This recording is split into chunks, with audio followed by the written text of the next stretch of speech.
Muito bem. Então, Arthur, bem-vindo aí. Obrigado por comparecer. Eu imagino que as outras pessoas estejam chegando, mas a gente já vai começar a nossa aula então.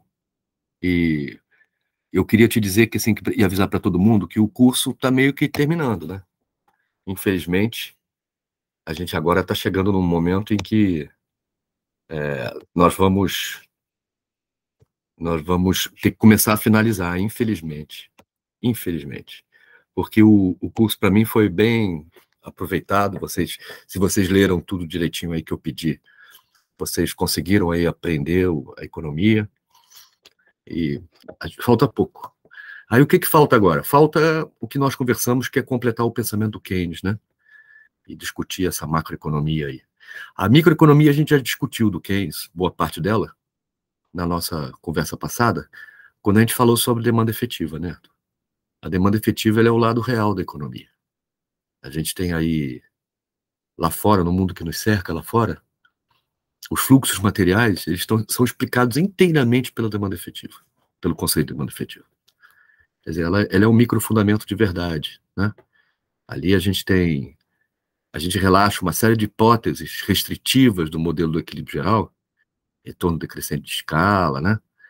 Racionalidade ilimitada, a gente abandona aquelas restrições feitas pelo próprio modelo, simplificações, e a gente lida com um sistema de pensamento muito mais complexo, né? Muito mais próprio para a gente avaliar a realidade que nos cerca. E esse momento que nós estamos vivendo é um momento muito bacana, porque lá fora está sendo discutido nesse momento, um ambiente de transição de governo, um projeto para o país, né? Novamente, nós passamos aí 8 anos sem um projeto para o país. Passamos os últimos 8 anos ao sabor dos mercados, né, internacionais. Então a gente foi sendo jogado de um lado para outro aí, a revelia das nossas melhores ambições portanto, abandonamos aí, perdemos um tempo precioso nesses últimos anos aí, como brasileiros e como país, né?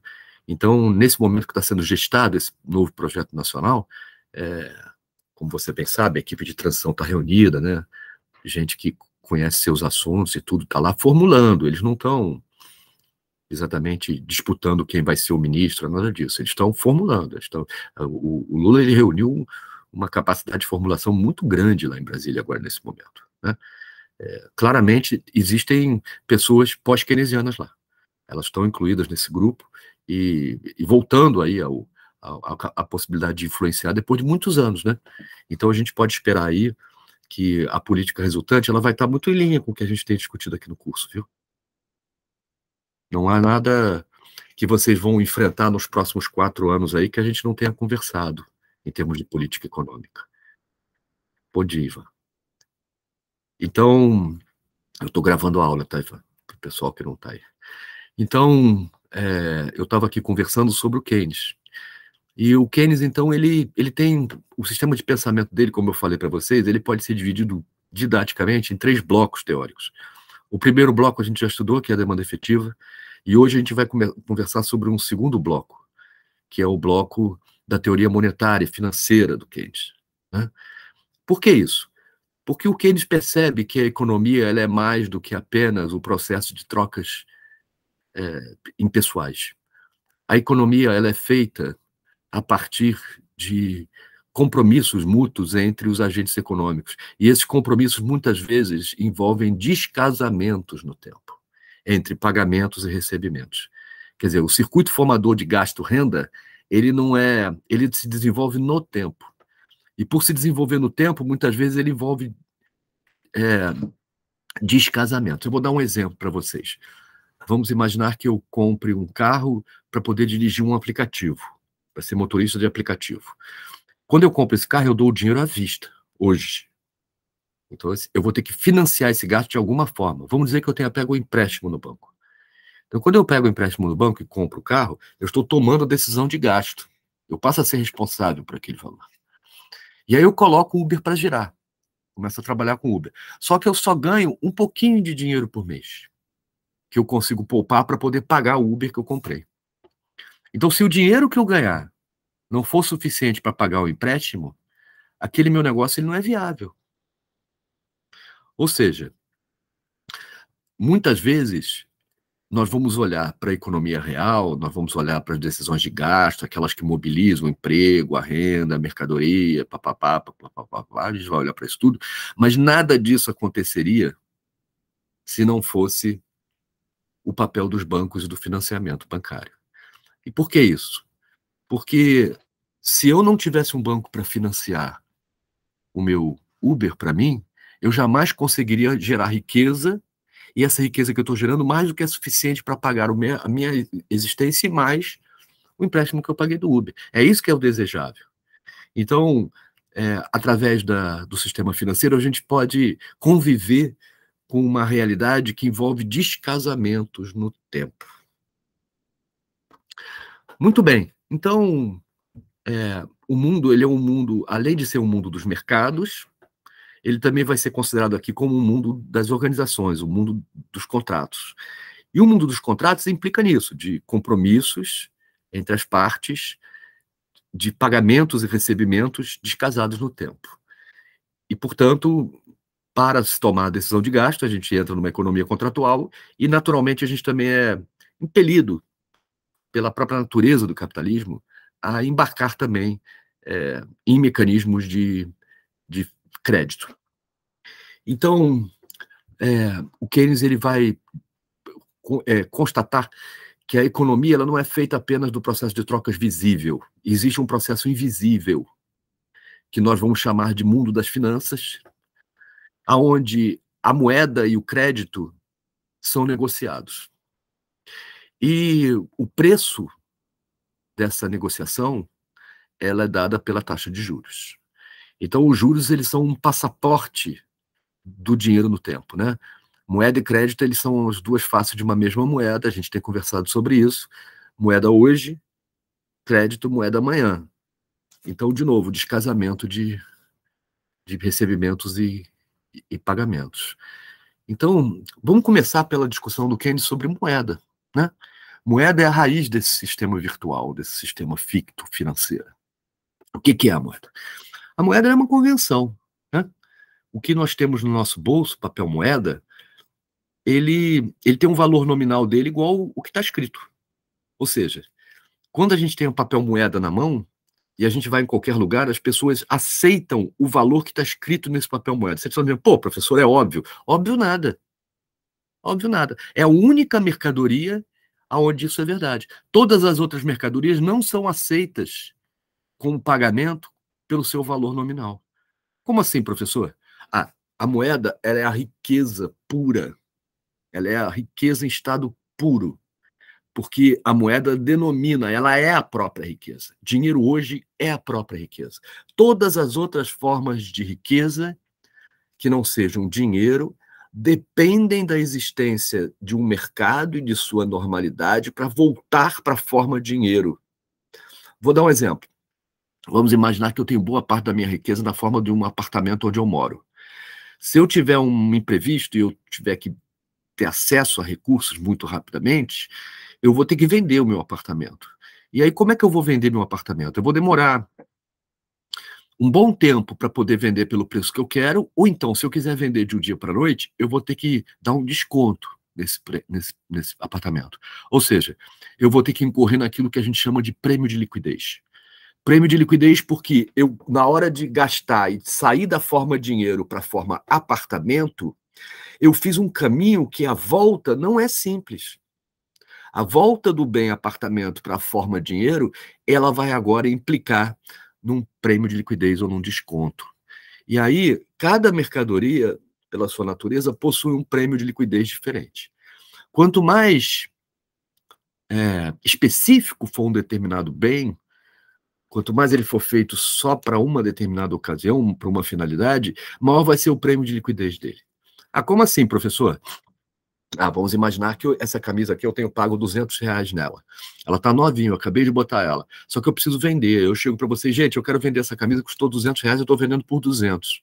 Aí vocês vão dizer, não, professor, por 200 eu compro uma nova. Então você tem que dar um prêmio aí para poder a gente comprar. E aí eu vou dizer, não, então tá, não é 200, é 180. Aí alguém tem que ir num casamento ou trabalho e tal, vai dizer, não, eu quero a camisa, professor, eu pago 180. Porque eu já ia comprar de qualquer jeito. Então, assim, o prêmio de liquidez, ele vai existir por definição. Só que quanto mais...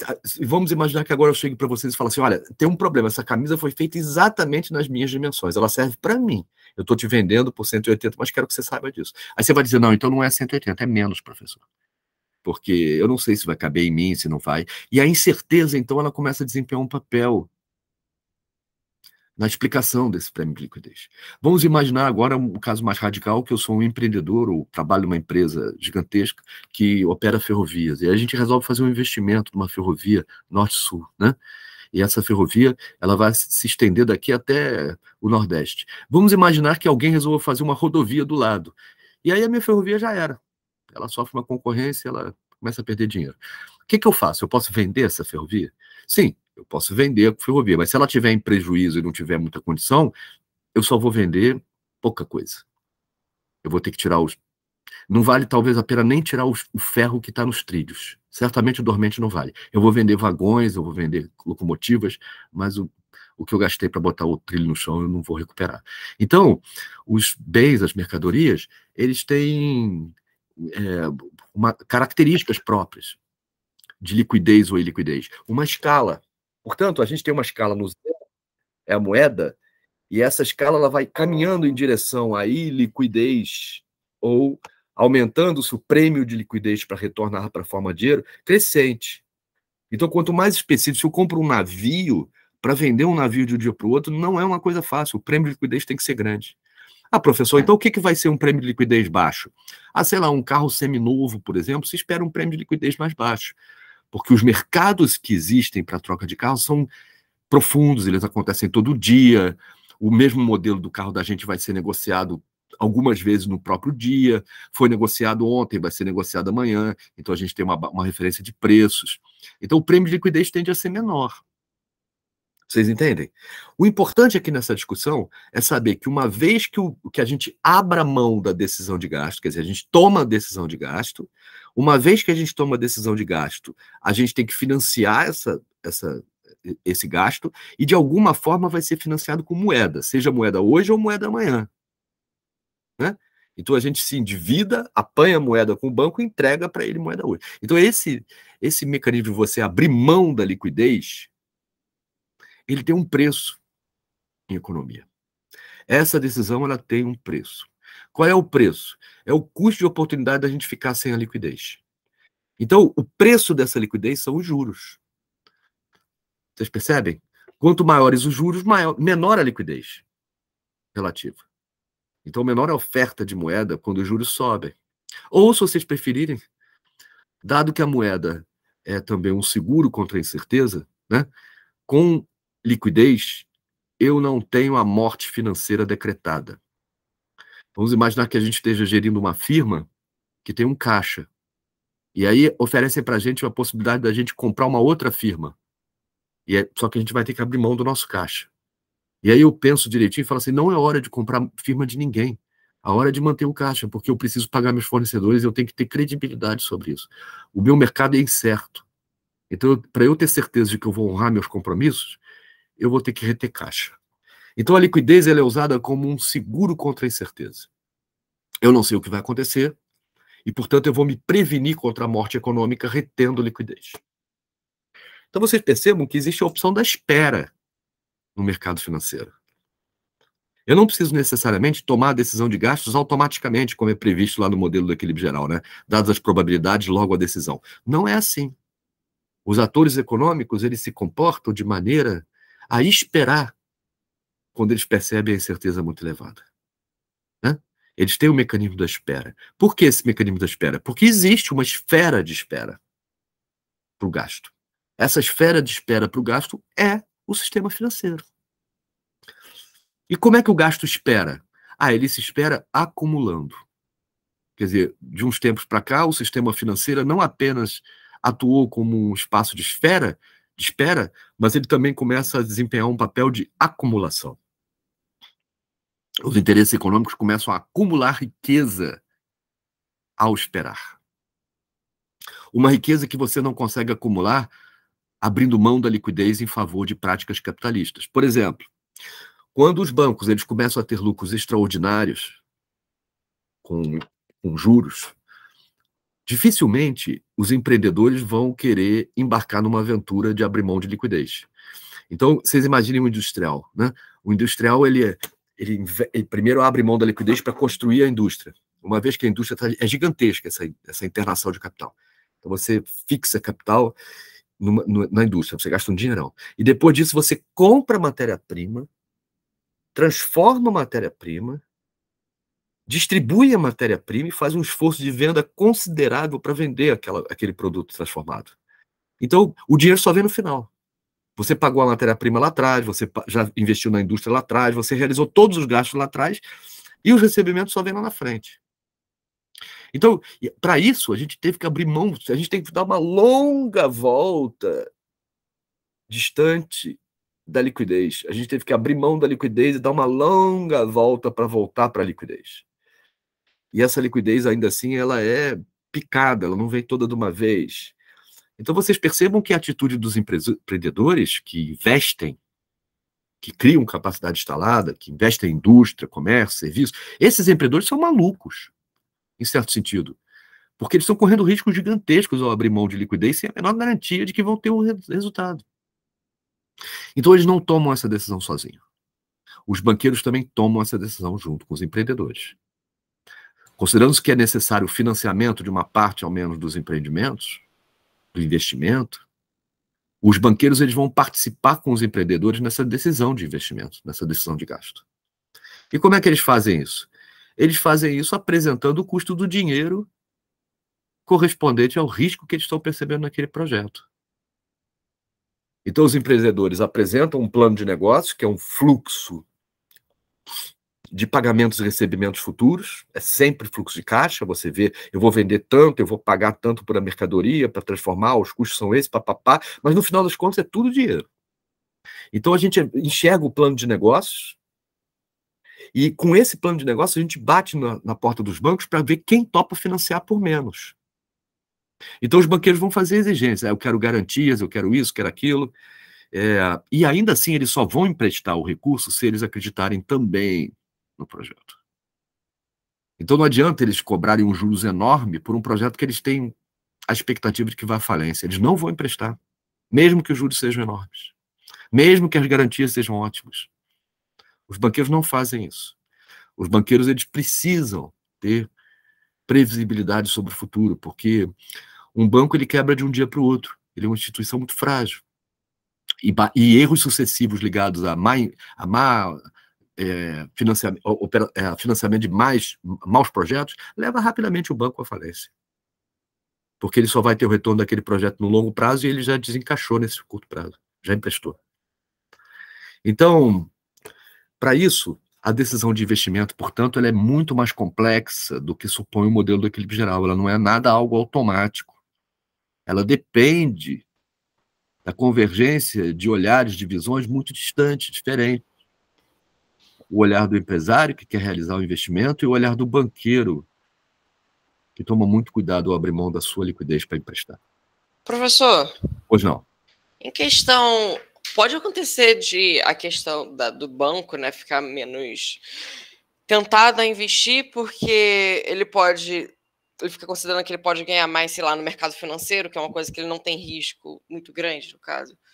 Não é que ele não tenha risco. Você veja bem, olha só, bate uma Vale do Rio Doce na porta de um Santander. Por exemplo, estou dando aqui exemplos, só para vocês entenderem a grandeza das empresas. Uma empresa enorme industrial com um banco enorme.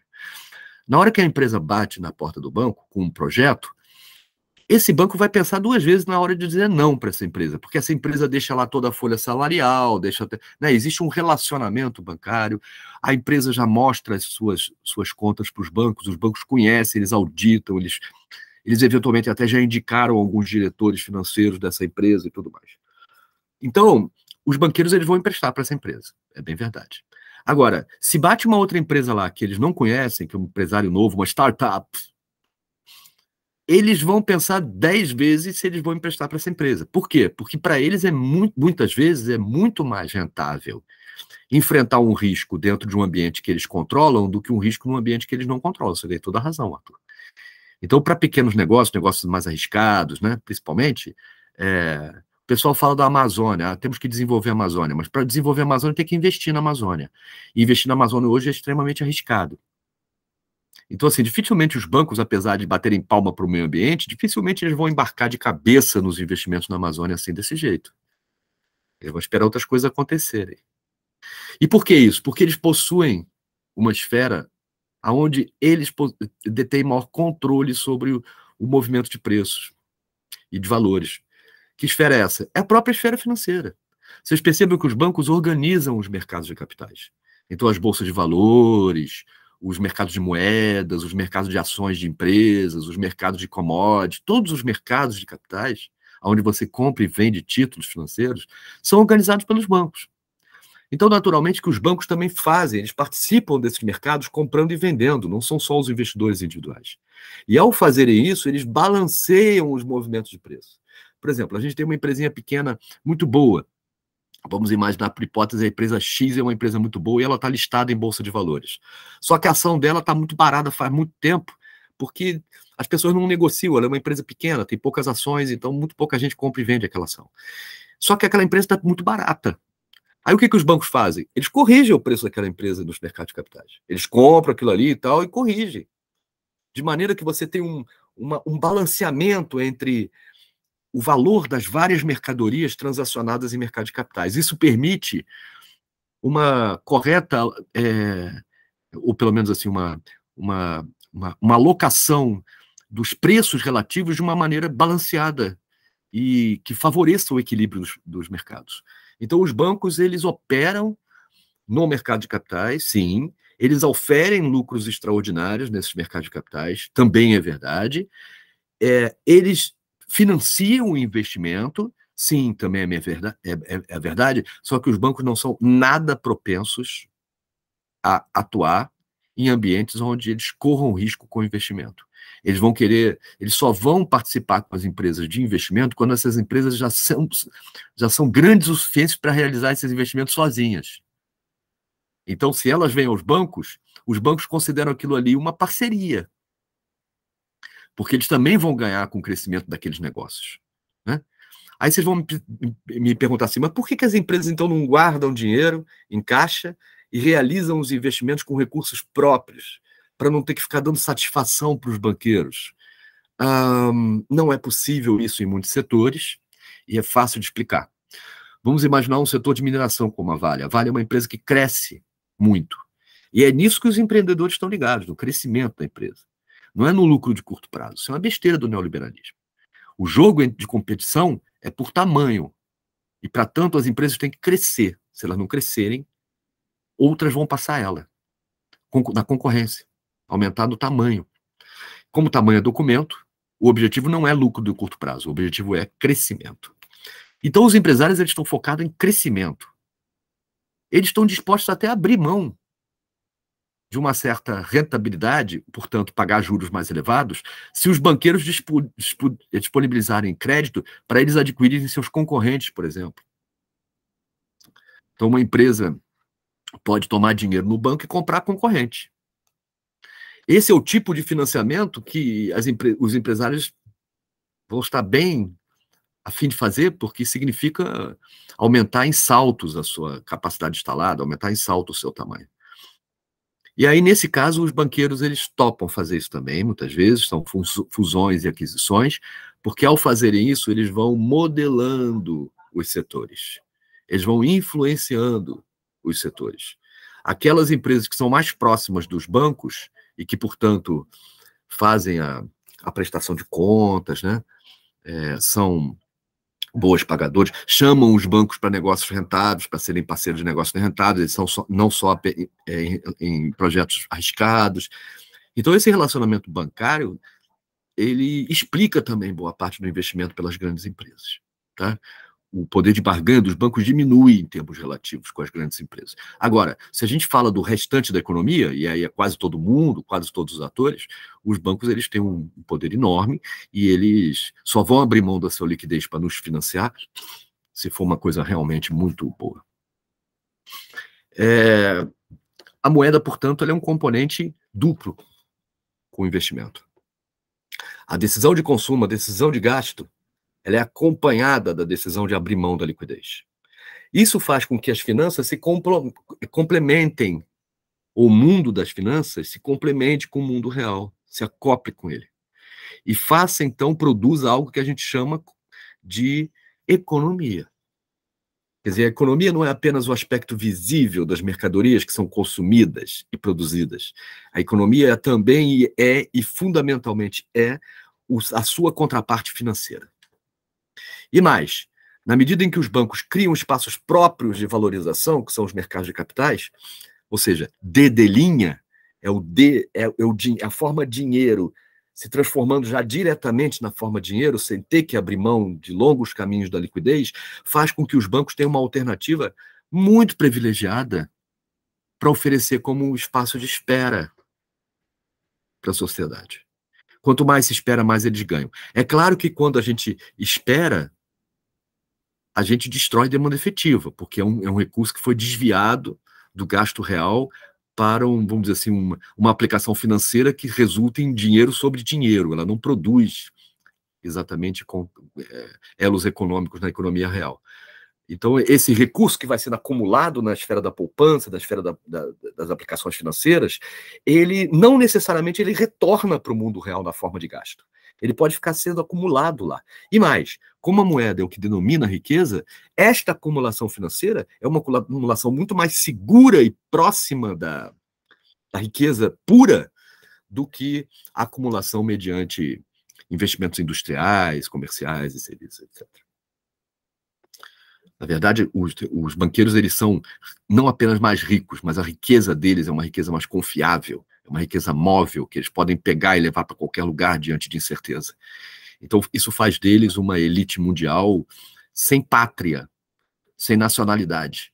Tanto faz o lugar onde eles estejam. O que importa é que esse espaço confira para eles segurança jurídica, porque se trata de um ambiente contratual, e eles possam, então, dar continuidade às suas atividades. Em síntese, o que nós temos aqui é uma situação em que os empresários e os banqueiros sentam juntos na mesa e apresentam duas visões. Os empresários apresentam uma visão de futuro, onde eles vão apresentar o plano de negócios, dizer como é que eles vão desenvolver os negócios deles, o sonho. E do outro lado, os banqueiros vão dizer, olha, então o preço para isso são esses juros. Então, na verdade, a decisão de investimento aqui, a decisão de gasto, ela vai comparar aquilo que você espera receber ao abrir mão da liquidez futura, portanto, o investimento, estrito senso, e aquilo que você espera pagar pelo investimento, que é os juros. Então, em termos didáticos, vão ser comparados, de um lado, a taxa interna de retorno do projeto com os juros. Toda vez que a taxa interna de retorno for maior do que os juros, muito provavelmente esse investimento vai se realizar. Quando a taxa de juros for maior do que a expectativa de retorno dos projetos, esse investimento não se realiza.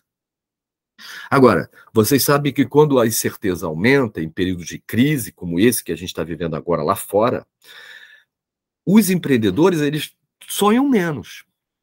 É mais difícil sonhar num ambiente de crise, onde você vê o desemprego elevado, a inflação galopante e o país do jeito que está. Então é difícil para os empresários também, a Fiesp e tudo mais, acreditar no futuro do Brasil e realizar, dizer, nós vamos investir, nós vamos apostar nesse governo, nesse período histórico. Não há nenhuma segurança de que isso vai acontecer, ainda mais quando os juros aumentam, percebem? Então, existe um jogo entre, de um lado, a expectativa de retorno e, de outro lado, os juros.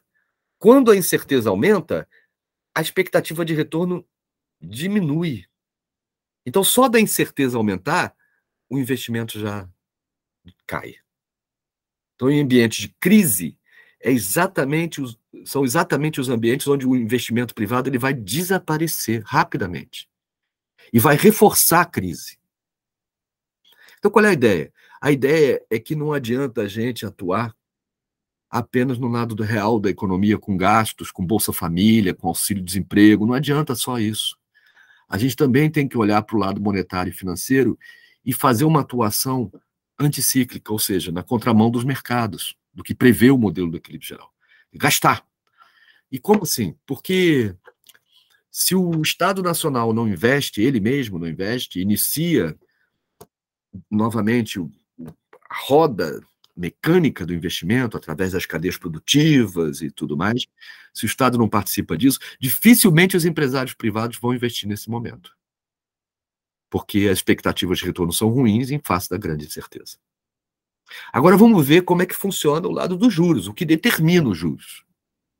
Porque dependendo do que determine os juros, pode ser que a situação piore, como é o fato. Ou seja, em ambiente de incerteza, a gente espera o aumento também da taxa de juros. Vamos ver como é que é isso.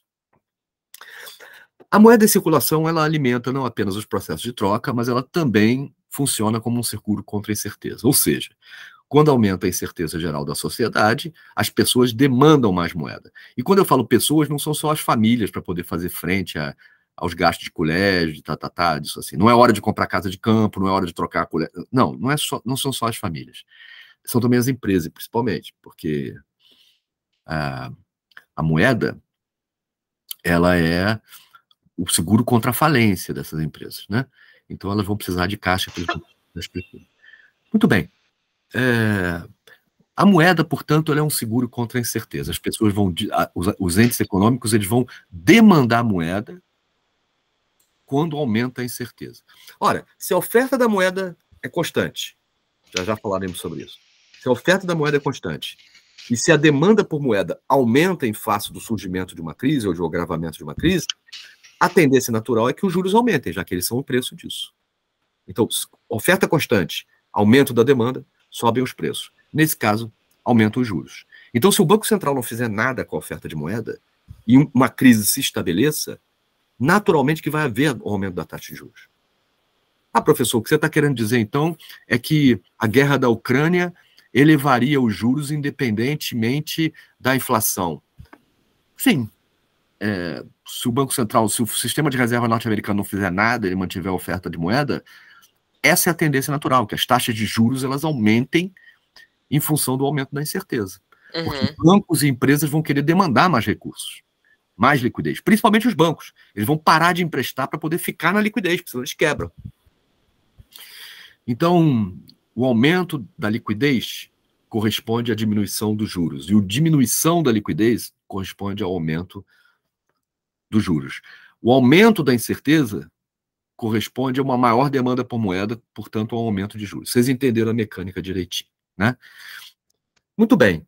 Como é que o Banco Central ele atua na liquidez para poder variar a oferta de moeda? A gente já entendeu como é que a demanda por moeda se dá, pela incerteza. E a oferta de moeda, como se dá? Ela se dá mediante variações do Banco Central na taxa de juros. Como assim, professor? O Banco Central ele não olha para a incerteza, ele olha para a inflação, que não são exatamente a mesma coisa. A incerteza hoje, ela só se manifesta numa inflação futura. Então, a taxa de juros hoje, ela tem que operar sobre o hoje, não sobre o futuro. Por mais que eles digam o contrário das expectativas e tudo mais. Então, existe aí uma certa contradição entre essas histórias. Nós já mostramos isso. O modelo do equilíbrio geral é todo feito em cima da ideia de equilíbrio de preços. Quando ocorre desequilíbrio de preços, eles não sabem explicar também por quê direito. E eles põem a culpa no excesso de moeda pela teoria da quantitativa da moeda. Nós não vamos botar a culpa na moeda pela inflação. Por quê? Porque a inflação tem a ver com coisas que a gente não entende, é verdade, pelo menos agora nessa aula aqui. A gente sabe por quê, mas ela, nesse momento, não. E vai depender do câmbio. Mais tarde eu vou explicar isso para vocês. E, portanto, não tem nada a ver com o movimento do alho, do tomate, do pepino. Pelo amor de Deus. Então, nesse momento, nós vamos descolar a inflação da taxa de juros. E aí, como é que o Banco Central ele determina a taxa de juros? Ele pode atuar de duas maneiras. A primeira maneira, mais fácil, é mudar a taxa pela qual o Banco Central empresta para os bancos.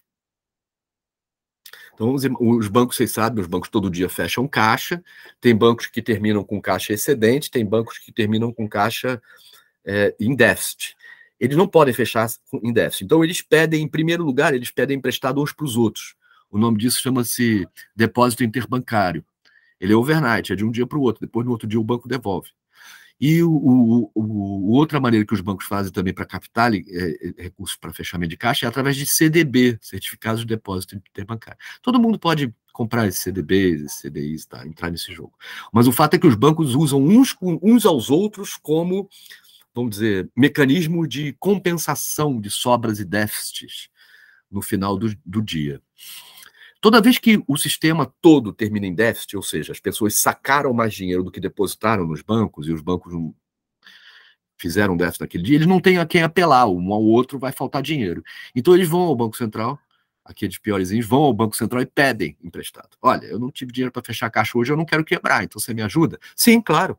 A situação de vocês é boa, vocês só deram mole um dia. Toma o dinheiro aqui. O preço desse dinheiro é a taxa básica de juros, é a Selic.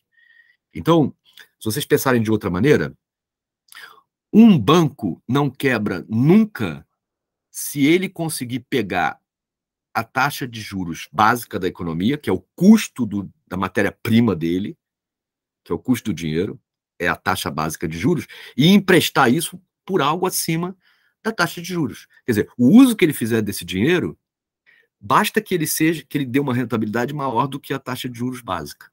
Então, a taxa de juros básica é a menor rentabilidade esperada para a economia. Qualquer coisa tem que ter uma rentabilidade maior do que a taxa de juros básica, senão não dá nem para conversar. A taxa de juros básica hoje está acima de 13% ao ano.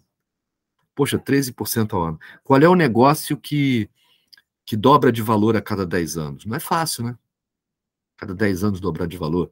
Então, é isso. Se o negócio não dobrar de valor a cada 10 anos, dobrar de tamanho até 10 anos, não interessa aos bancos.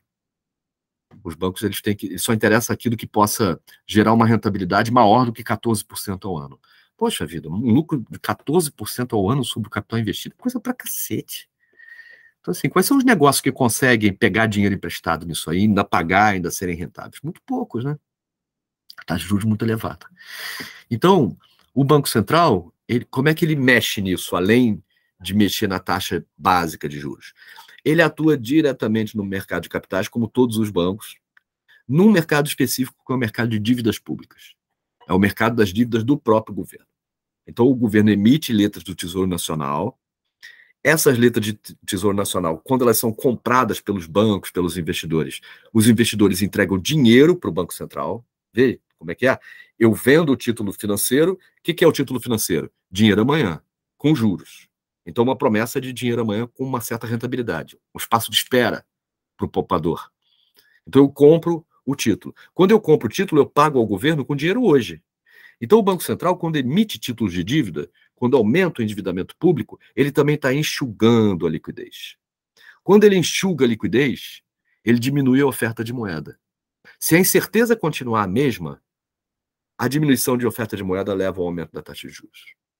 Então, o Banco Central ele atua indiretamente sobre os juros. Ele atua principalmente através dos mercados de capitais e do mercado de títulos públicos. E nesse mercado de títulos públicos, ou ele entra vendendo títulos, portanto, aumentando o endividamento, aumentando a colocação de compromissos para dinheiro amanhã, e com isso ele recebe moeda, enxuga a liquidez e aumenta a taxa de juros. Ou então, ele pode entrar vendendo, comprando títulos, diminuindo o endividamento público e trocando títulos por dinheiro hoje. Quer dizer, ele troca dinheiro amanhã por dinheiro hoje. Injeta dinheiro na economia. Ao injetar dinheiro na economia, ele derruba as taxas de juros, porque aumenta a oferta de moeda. Então, esse é o mecanismo que explica, em princípio, as decisões de investimento. Por um lado, a atuação do Banco Central em relação à liquidez e à incerteza, e, por outro lado, a percepção dos empreendedores quanto ao futuro dos negócios. Eu quero que vocês comparem os dois agora no momento de crise. No momento de crise, aumenta a incerteza, os retornos diminuem para os projetos esperados. Eles são todos revistos e conservadoramente se diminui. O futuro não é tão cor-de-rosa, você ajusta o futuro dos projetos à realidade que está sendo percebida. Então, com isso, as rentabilidades caem dos projetos diante da crise. Né? Agora, por outro lado, a taxa de juros, se o Banco Central não fizer nada, na hora que aumenta a incerteza, a taxa de juros sobe. Então a gente tem um efeito de tesoura, gente. É como se, de um lado, alguma coisa que diminuísse, né? rentabilidade menos juros. A rentabilidade cai no momento de crise e a taxa de juros sobe. Isso destrói os investimentos, simultaneamente. Então, no momento de incerteza, não basta o Estado Nacional entrar gastando para compensar o investimento que foi destruído pela iniciativa privada em momentos de crise. Não adianta só atuar no lado real. Você tem que atuar também do lado monetário e financeiro. É por isso que uma política macroeconômica desenvolvimentista não pode compreender apenas projetos públicos, obras públicas, Auxílio Brasil, ou seja lá o que for de gasto na economia real. Ela tem que também contemplar uma atuação monetária e financeira através do Banco Central. Em outras palavras, as taxas de juros elas têm que ser ajustadas de maneira a não inibir desnecessariamente o investimento. Pelo contrário, eventualmente até favorecer. O que você quer dizer com isso, professor? Eu quero dizer assim, olha, Banco do Brasil, Caixa Econômica Federal e BNDES são bancos públicos. São bancos do governo. Então, eles são nossos. Não é do Lula, não. São nossos, dos brasileiros. Então, interessa aos brasileiros manter uma taxa de cartão de crédito de 300% ao ano? Não. Será que não tem aí uma certa poder de monopólio dos bancos quando fixam as taxas de juros a 300%? Será que não tem? Será que não tem aí um exercício do clube querendo se dar extraordinariamente bem? É fácil de saber. Você pega os bancos públicos e eles não estão em concorrência? O Banco do Brasil e a Caixa Econômica não concorrem com os demais bancos privados no Brasil? Então, você baixa o preço, não é concorrência.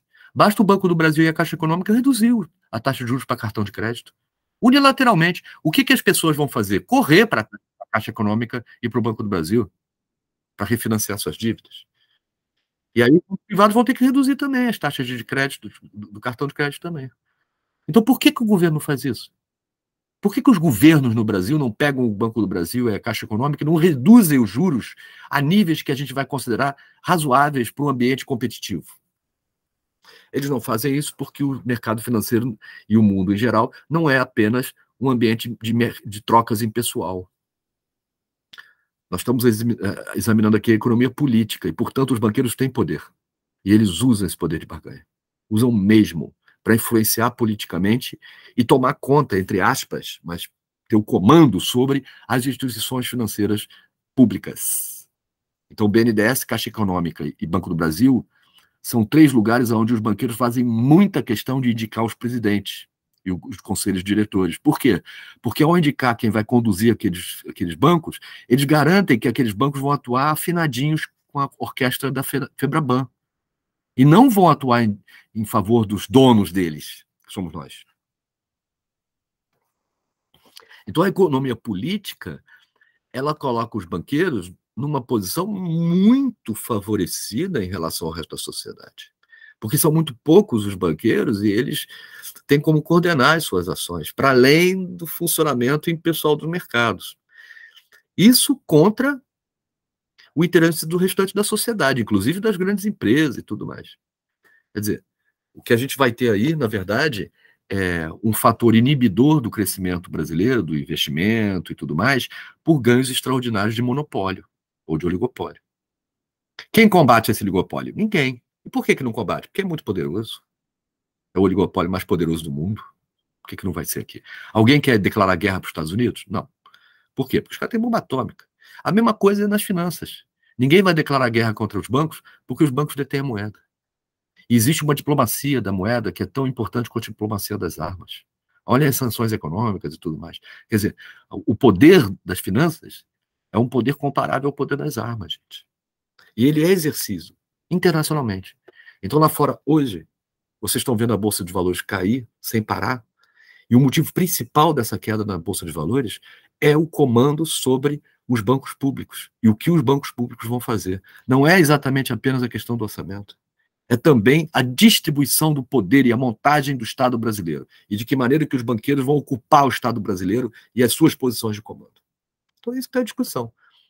Esse governo eleito aí vai resistir o quanto ele puder. Não é isso? A Bolsa de Valores está nervosa. Deixa o mercado ficar nervosinho. É isso que é a mensagem. Vai perder quem já estiver lá. Mas isso é uma fração importante da elite paulista, os caras mandam, vai voltar de novo o negócio de bandeira do Brasil aí na porta de caminhão. Não. O governo está eleito. Ele agora tem um mandato para fazer as coisas que ele pode fazer. Se não gostar, depois a gente é julgado. Mas não antes. Porque a gente está buscando um país que vai ser melhor para todo mundo, inclusive para os banqueiros, viu? Um país onde as empresas e os bancos vão ter uma atuação protagonista em termos internacionais. Então é um país grande para todo mundo, né? O que a gente não pode é não ter um projeto de país, ou melhor, que essa ausência de projeto de país leve milhões de pessoas a uma condição insustentável, que é o que nós estamos vivendo atualmente. Insustentável até do ponto de vista do financiamento, do endividamento. Hoje as famílias ameaçam os bancos diante do seu endividamento. Então os bancos têm que compreender que tem que ter uma solução fora do neoliberalismo. Fora do neoliberalismo. Para o próprio bem deles. Lamentavelmente é assim que a gente vai ter que atuar. Isso contraria os interesses do mercado. Sim, até que eles percebam que aquilo ali foi acertado. Demora muito? Às vezes demora. Mas tem que aguentar a pedrada. A gente fazer o bem coletivo, produzir um projeto coletivo, isso implica em pedrada daqueles que estão lá encastelados no poder e se beneficiando deles e tal. Eu estou falando dos banqueiros, das grandes empresas, claro, dos bilionários, claro. Você tem que contrariar essa gente. Espero que. Agora, a gente tem que contrariar no curto prazo, prometendo um longo prazo melhor, né? Para todo mundo. E é isso que está sendo feito. Né? Então, com isso, vocês percebam que a macroeconomia e as políticas macroeconômicas, elas não são políticas técnicas, matemáticas. Estão em jogo aqui variáveis absolutamente imensuráveis, inclusive informações que a gente não dispõe e que a gente vai ter que tomar decisões sem elas. O que passa por dentro da Febraban, lá, na agenda secreta deles lá, não é do nosso conhecimento. Mas a gente tem que tomar decisões a respeito disso. Olhando para frente, né? Olhando para todos, né? Essa é que é a grande discussão. Vocês sabem que o... Pode falar. Ah, não, perdão. É que você estava falando um pouco da questão, que não pode fazer, geralmente, sei lá, essa questão dos juros do cartão por causa meio que do monopólio, um oligopólio que tem os outros bancos aqui no Brasil. Como é que combate isso, então? Tem alguma maneira, tipo, ou... No passado, isso foi combatido assim, desse jeito. A Dilma pegou o Banco do Brasil e a Caixa Econômica e começou a diminuir as taxas de juros. Ali ela caiu. Ali foi o dia que ela caiu. Quer dizer, ela começou a enfrentar os interesses financeiros, os interesses financeiros botam para correr. Compram o Congresso todo, promovem um processo de impeachment, se articulam lá fora com os bancos internacionais, criam um muro, trazem lá de fora o equipamento de segurança da NSA para zelar pelos interesses financeiros, colocam o muro, derrubam a Dilma, uma mulher honesta, não fez nada lá de errado, comparado com o que a gente viu depois aí. E aí, com isso, você subordina o país. Você coloca um Temer, que é um entreguista, sempre foi um golpista, um safado, um sujeito que trabalhou para os Estados Unidos, um agente infiltrado aqui no Brasil. E esse sujeito, ele destrói tudo. O que ele deixa em pé? Ele deixa em pé os interesses do mercado financeiro, a política neoliberal, as privatizações, o achatamento dos salários, uma certa insensibilidade com o aumento do desemprego, desde que a inflação esteja controlada. E a população, ela vai assistindo isso porque ela não tem meios. Depois vem o Bolsonaro, se aprofunda o neoliberalismo. Essa coisa de patriotismo aí desse governo anterior é pura fachada, é só para otário. Porque o que eles fizeram foi entregar o Estado brasileiro para os banqueiros. A Eletrobras foi privatizada de uma maneira inacreditável. Nenhuma contrapartida. Toma a Eletrobras e leva e não precisa me entregar nada. A Petrobras foi a mesma coisa. A Petrobras foi privatizada e ninguém sabe. A gente está pegando a Petrobras, está destruindo os projetos de investimento da Petrobras em favor de remeter dinheiro para esses acionistas vagabundos num montante que é a riqueza do pré-sal que está indo embora. O que é isso? A riqueza do pré-sal está toda sendo entregue para investidor, aplicador financeiro, que está lá esperando, que não tem o menor compromisso com o desenvolvimento, com o emprego, com a riqueza do país. Quer dizer, o agro, nesse sentido, tinha que estar do nosso lado, e não do lado dos banqueiros. Ah, professor, mas o agro hoje é metade agro, metade banqueiro. É verdade, os fazendeiros têm muito dinheiro na forma financeira. Mas eles não são banqueiros. Eles não podem se esquecer que eles não são banqueiros. Eles são...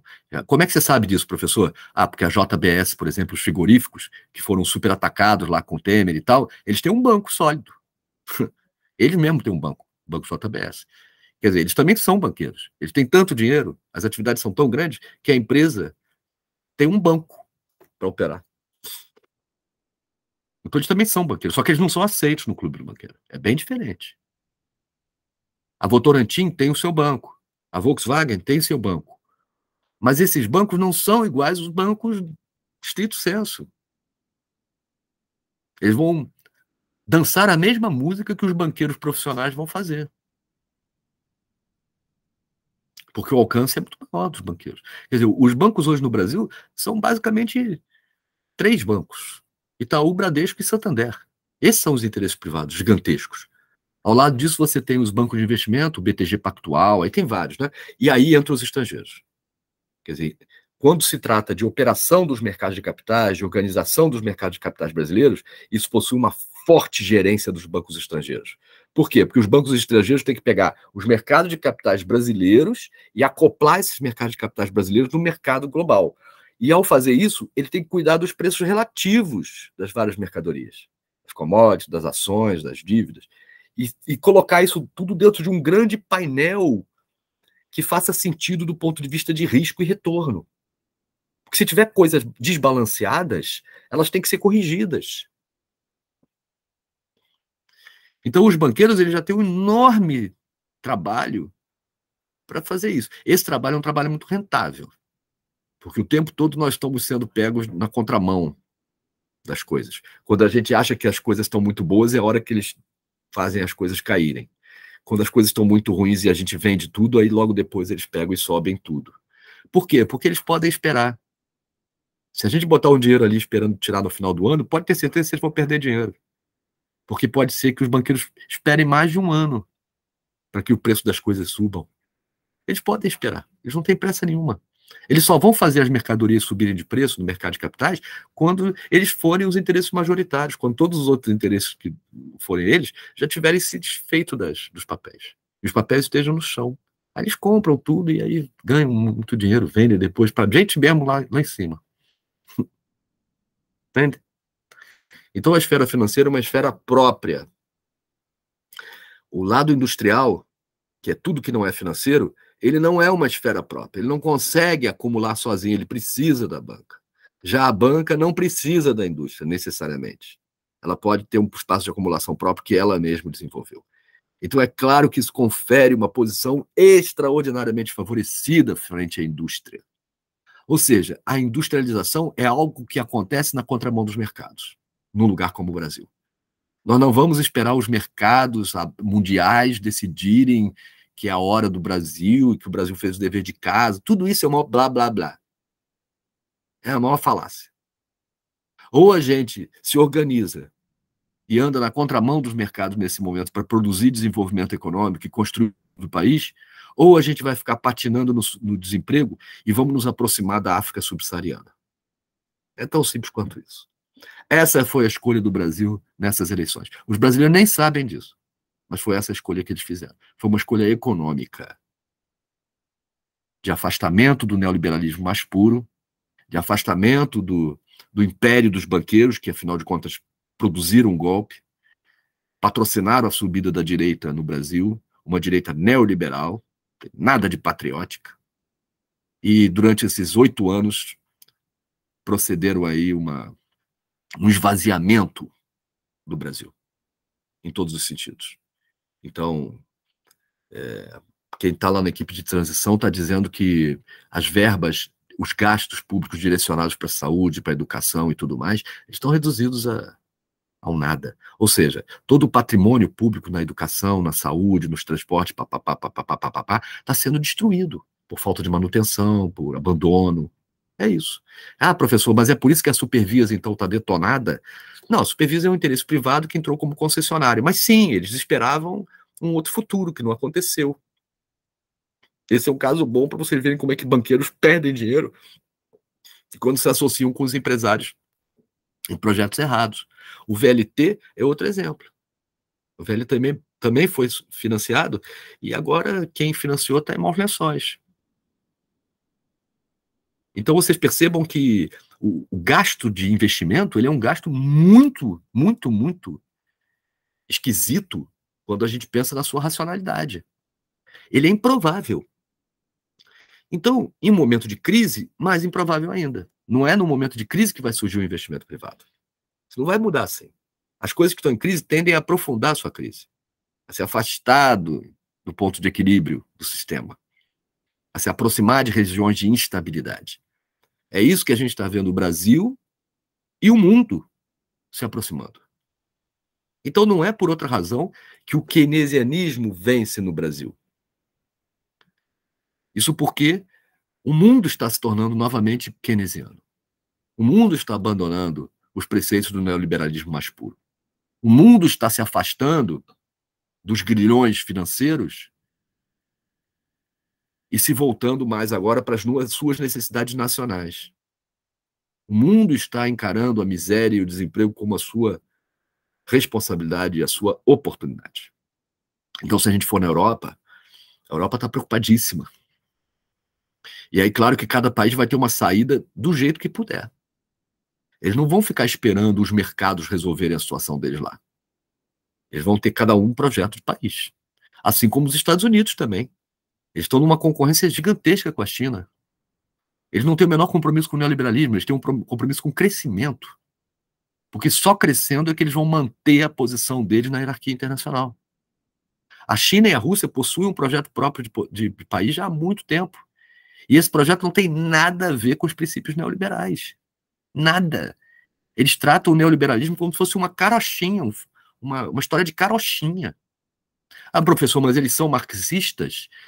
Eles são marxistas na crítica ao judaico-cristianismo e ao neoliberalismo. É nisso que eles são marxistas. Só. O resto é um capitalismo de Estado absolutamente voltado para o crescimento e para a mudança da posição na hierarquia internacional das sociedades territoriais chinesa e russa. A diferença é que a elite russa e a elite chinesa não estão preocupadas apenas consigo mesmas. Elas têm a responsabilidade sobre o seu povo. Elas entendem que o progresso da elite russa e chinesa na hierarquia internacional depende da resposta que o seu povo possa dar. Então, o país que entra num processo de concorrência internacional é o país todo. Não é apenas as suas elites que se especializam nas finanças e que esperam que os mercados resolvam, ou seja, que os outros se danem desde que elas enriqueçam. Isso tem limite. Limite porque a gente mata a galinha de ovos de ouro. Assim como vem sendo morta a galinha dos ovos de ouro brasileira. Nós vimos matando ela nos últimos 8 anos. A questão é que hoje ela está por um fio. E é por isso que a eleição brasileira foi tão importante. Bom, com isso nós completamos aqui 2 blocos teóricos do Keynes. O bloco da economia real, da demanda efetiva, que explica aí tudo que a gente conhece do processo de construção social da realidade pelo lado real. E a gente entende agora que o processo de construção social da realidade não é apenas embasado na decisão de gasto dos empresários. Ele é mediado pela decisão de espera dos banqueiros. Então, o investimento ele só acontece de maneira muito improvável na junção, nos mecanismos de interseção entre as grandes empresas e os grandes bancos. Esse é o mecanismo de junção para o qual depende a realização maciça de investimentos no Brasil. Se a gente não consegue fazer essa junção entre empresariados e banqueiros no ambiente privado, a gente tem que fazer isso no ambiente público e tem que usar os bancos públicos para financiar o investimento. Como é que a gente faz isso, professor? A gente faz isso reduzindo as taxas de juros de longo prazo ou trabalhando junto com as empresas para construir os projetos de maneira que eles fiquem viáveis. Sobre a ótica financeira também. E aí, com isso, não se corram riscos desnecessários, que seja um projeto mais seguro. Então, os bancos públicos eles têm como impulsionar, junto com as empresas, o crescimento do investimento. E vamos dizer assim, a esfera própria dos bancos comerciais, de acumulação e tal, ela é preservada. Ninguém vai atacar os bancos privados ou obrigar os bancos privados a financiar o investimento. Eles continuem com as suas políticas lá. Agora, fiquem sabendo que os bancos públicos vão crescer. E ao crescer, vão mudar a sua posição na hierarquia. E aí o poder relativo dos banqueiros privados no Brasil vai diminuir. Então, ou eles acompanham, ou eles perdem no futuro. É decidir se quer perder no presente ou no futuro. Mas vai ter que perder. E por que vai ter que perder? Porque o balanço é geral, é o país. E para eles deixarem de ganhar, eles não estão perdendo, estão deixando de ganhar. É uma coisa bem diferente. Hein? É bem diferente. Não é impor perdas aos bancos. É fazer com que eles entendam e aceitem que eles têm que deixar de ganhar. Só isso já é difícil pra caramba. Eles lutam com todas as forças para que isso não aconteça. O Lulinha, Paz e Amor aí já vai começar a ser atacado. O próprio PT sabia disso. Né? Então eles vieram preparados para enfrentar tudo aquilo que já enfrentaram. Só que dessa vez, ou é o PT ou é o Trump aqui. O que eles preferem? Vocês já viram que o Trump lançou ontem a candidatura a presidente dos Estados Unidos. Esse é o maior pavor deles, esse é o maior... dos banqueiros, lá. Então, talvez para evitar a direita internacional, eles tenham que aceitar um pouquinho, abrir mão de ganhar tanto dinheiro. Tá? Esses, vamos dizer assim, são os rumos mais otimistas da crise internacional. Vamos dizer, esse é o projeto dos democratas norte-americanos. Mas, do outro lado, a gente tem o projeto da própria indústria norte-americana, do próprio complexo industrial militar norte-americano, que ganha muito dinheiro com os conflitos, né? Então, a existência de conflitos também é necessária para a continuidade e para o crescimento do complexo industrial norte-americano. E aí você vê como se dá a discussão da geopolítica internacional. Ela é nessas bases. As bases do entendimento possível entre interesses muito polarizados, mesmo nos Estados Unidos. Mesmo nos Estados Unidos. Aquele entendimento que a gente via lá atrás, ele vem se dissolvendo. E cada vez mais os bancos dão as costas para a indústria nos Estados Unidos e seguem seus caminhos próprios lá também, comprometendo o investimento industrial nos Estados Unidos. E aí a China ganha de barbada, né? Então vocês vejam que a esfera financeira e a esfera real da economia, elas são as duas faces de uma mesma moeda. O que acontece de um lado vai acontecer do outro, e o que acontece do outro lado vai acontecer no um também. São vasos comunicantes.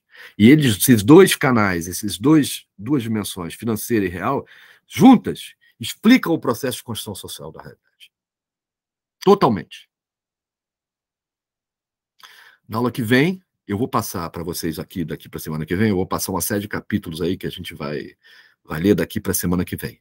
Eu, na semana que vem, vou estar presencialmente com vocês e eu vou dar a última aula e vou encerrar o curso. Na outra aula, da outra semana, daqui a 2 semanas, nós vamos fazer uma prova, presencial também. E aí nós vamos encerrar o curso. Tá bom? Eu vou encerrar a gravação agora, porque essa foi a nossa aula de hoje. E eu espero que tenha ficado claro para vocês aí o que nós conversamos